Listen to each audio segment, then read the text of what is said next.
How are you guys doing? Today is Friday, July 23rd, 2021.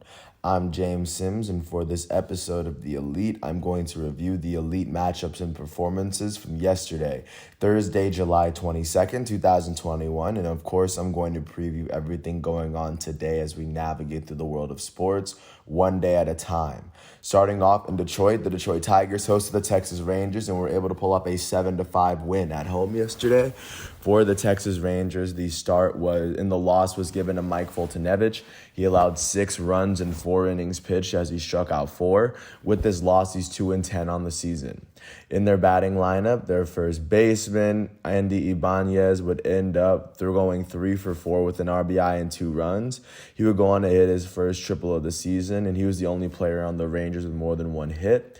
For the Detroit Tigers, the start was given to Tyler Alexander. He allowed 1 earned run in 3.2 innings pitched as he struck out 4. The win went to the Tigers' third relief pitcher, Kyle Funkhouser. Funkhouser would allow 1 earned run in 2 innings pitched as he struck out a batter. With this win, he's 4-0. And the save would go to Gregory Soto, their all-star closer, who allowed no earned runs in 1 inning pitch as he struck out 2. That was his 11th save of the season. And in their batting lineup, nobody on the Tigers would finish with more than 1 hit. But eventually their catcher, Eric Haas, would go 1 for 4 with 3 RBIs and a run as he hit his 5th home run of the season.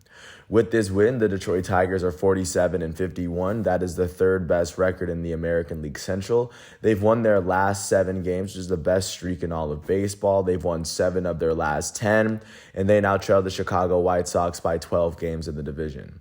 With this loss, the Texas Rangers are now 35-62. That is the worst record in the American League West and the 2nd worst record in the American League. They've lost their last 9 games, the worst streak in all of baseball. They've lost 9 of their last 10, and they now currently trail the Houston Astros by 23 games in the division. Jumping out to Philadelphia, the Philadelphia Phillies hosted their divisional rival, the Atlanta Braves, and the Braves were able to pull up a 7-2 win out on the road, scoring 4 of those 7 in the 3rd inning.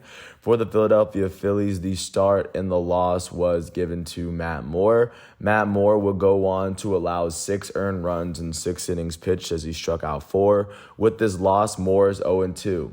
In their batting lineup, their second baseman, Jean Segura, will go 2 for 5 with an RBI. Their shortstop, Didi Gregorius, would go 2 for 4 with a run. And then their third baseman, Ronald Torreyes, would go 2 for 2 with a run on the day. For the Atlanta Braves, the start and the win went to Charlie Morton. He allowed 2 earned runs in 6 innings pitched, and he struck out 8 on the day.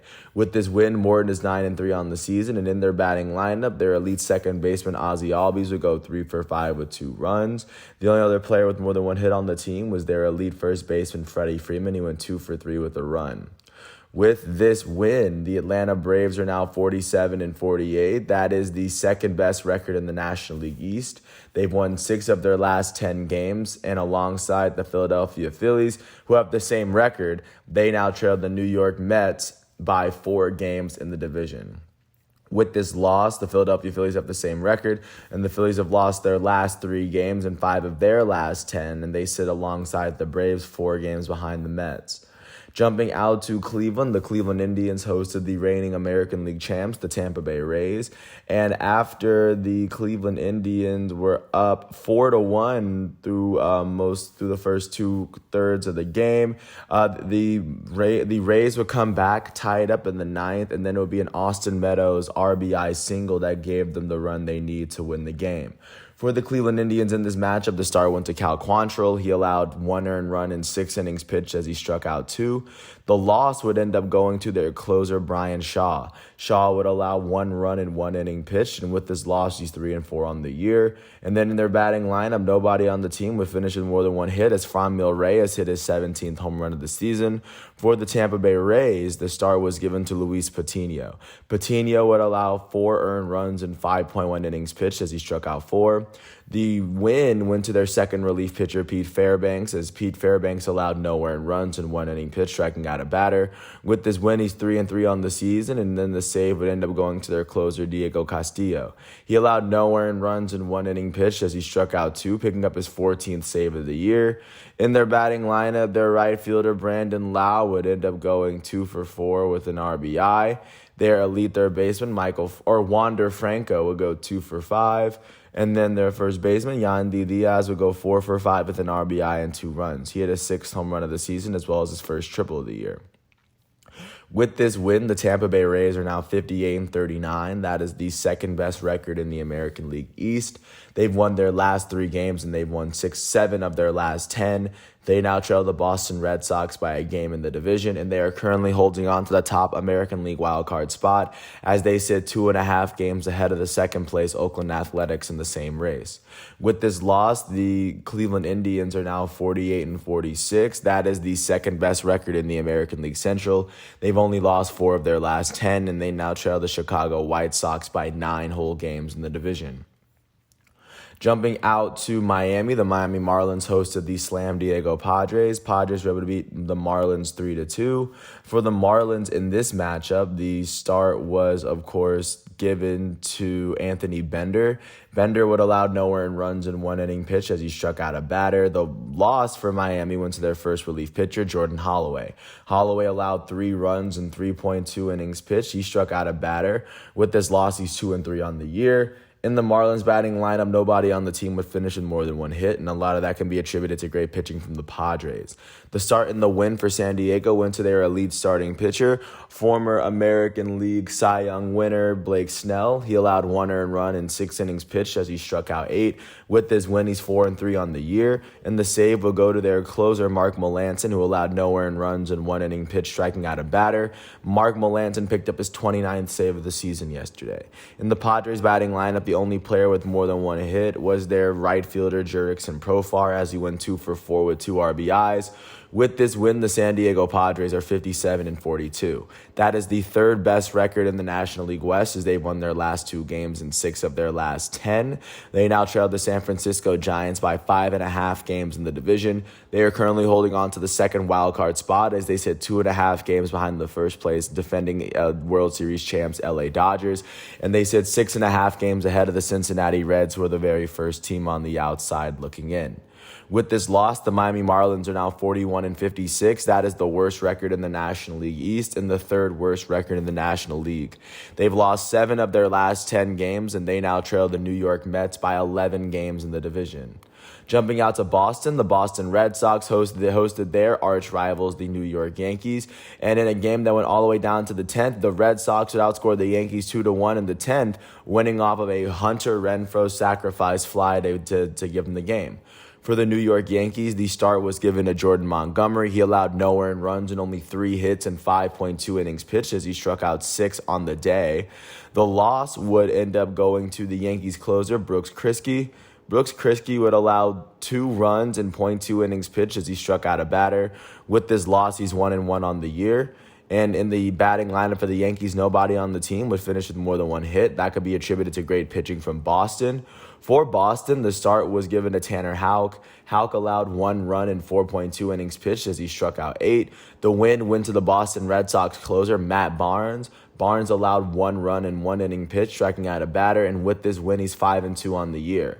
In their batting lineup, their left fielder, Alex Verdugo, would go 3 for 4 with 2 runs, and their first baseman, Bobby Dalbec, would go 2 for 4 as well. With this win, the Boston Red Sox are now 59-38. That is the best record in the American League East. They've won their last 3 games, and they've won 5 of their last 10. They currently sit a game ahead of the second-place Tampa Bay Rays in their division, and they are currently sitting with the best record in the American League, holding on to the number 1 seed by half a game. With this loss, the New York Yankees are now 50-45. That is the 3rd best record in the American League East. They've lost 4 of their last 10. They now trail the Boston Red Sox by 8 games in the division, and they currently trail the Oakland Athletics by 4.5 games in the wild card race, as the Yankees are the first team on the outside looking in alongside the Seattle Mariners. Jumping out to St. Louis, the St. Louis Cardinals hosted their arch rivals, the Chicago Cubs, and the Cardinals were able to beat the Cubs 3-2, scoring all 3 of their runs in the first 3 innings.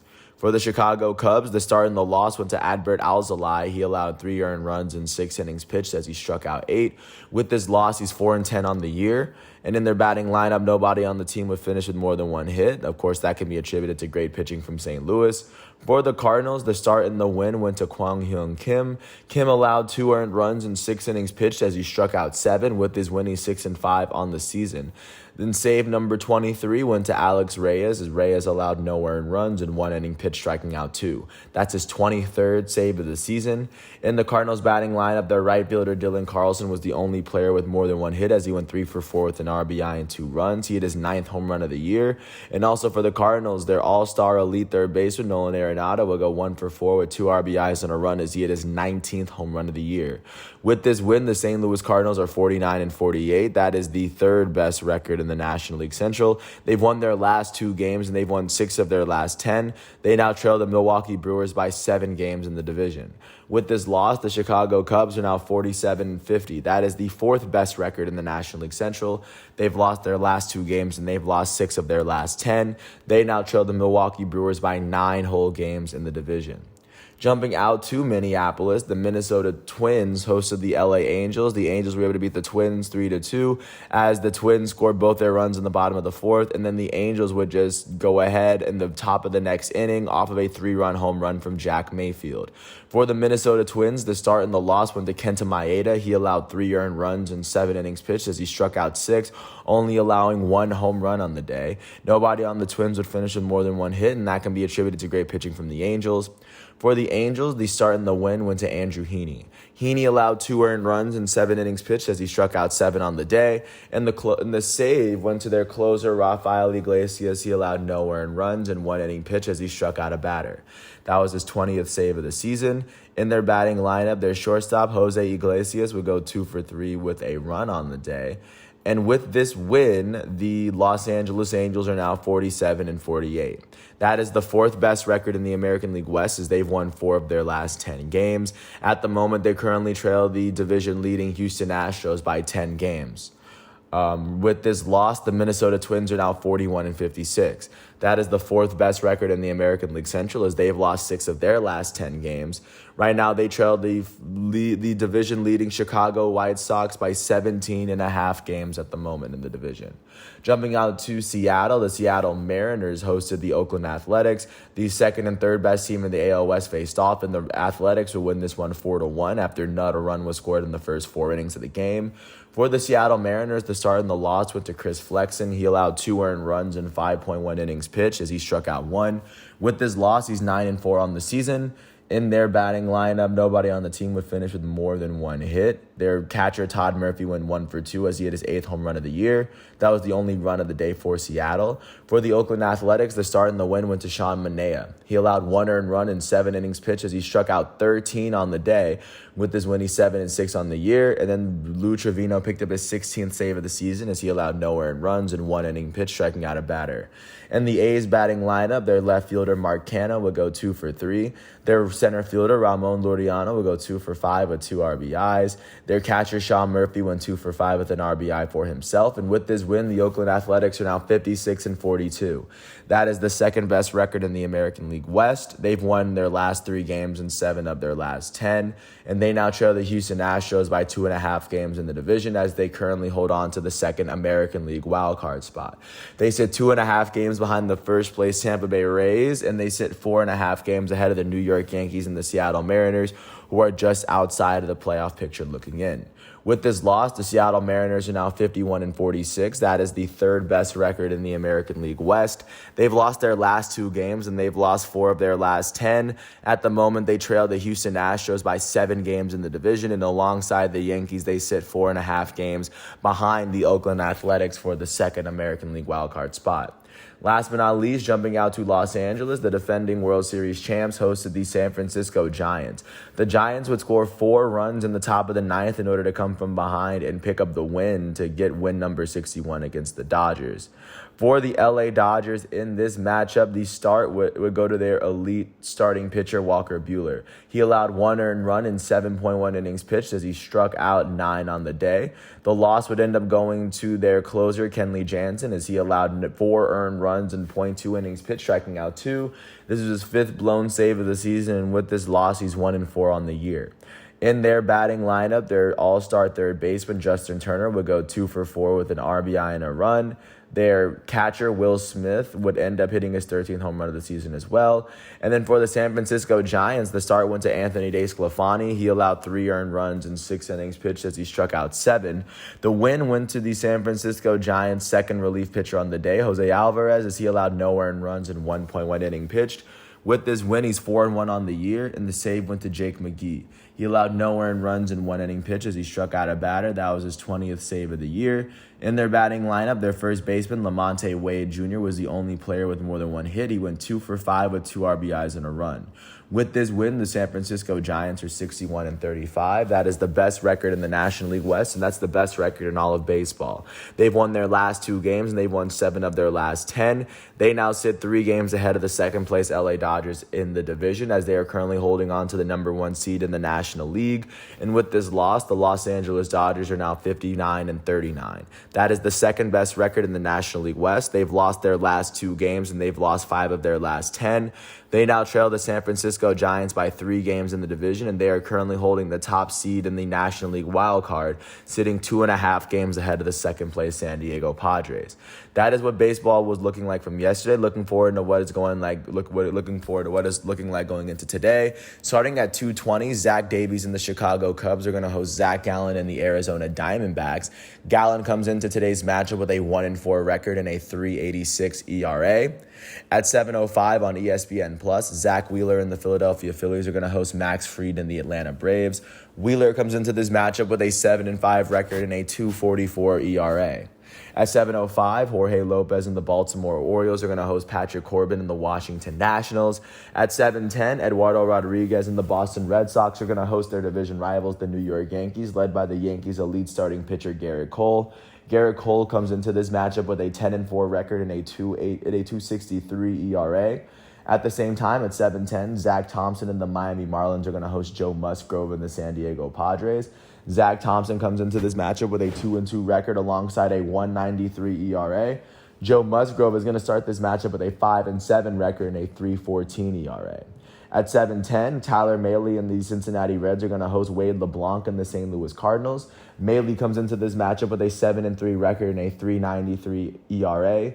Wade LeBlanc comes into this matchup with an 0-1 record and a 2.92 ERA. At 7:10, at the same time, Zach Plesac is going to and the Cleveland Indians are going to host Josh Fleming and the Tampa Bay Rays. Josh Fleming comes into this matchup with a 7-5 record and a 3.93 ERA. At 7:10, Tyler McGill and the New York Mets are going to host Steven Matz and the Toronto Blue Jays. Tyler McGill comes into this matchup without a win or a loss, but he has a 2.63 ERA to his name this year. At 8:10, J.A. Happ and the Minnesota Twins are going to host Alex Cobb and the LA Angels.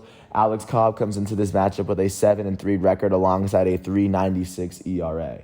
At the same time, at 8:10, Freddie Peralta and the Milwaukee Brewers are going to host Lucas Giolito and the Chicago White Sox in this interdivisional matchup.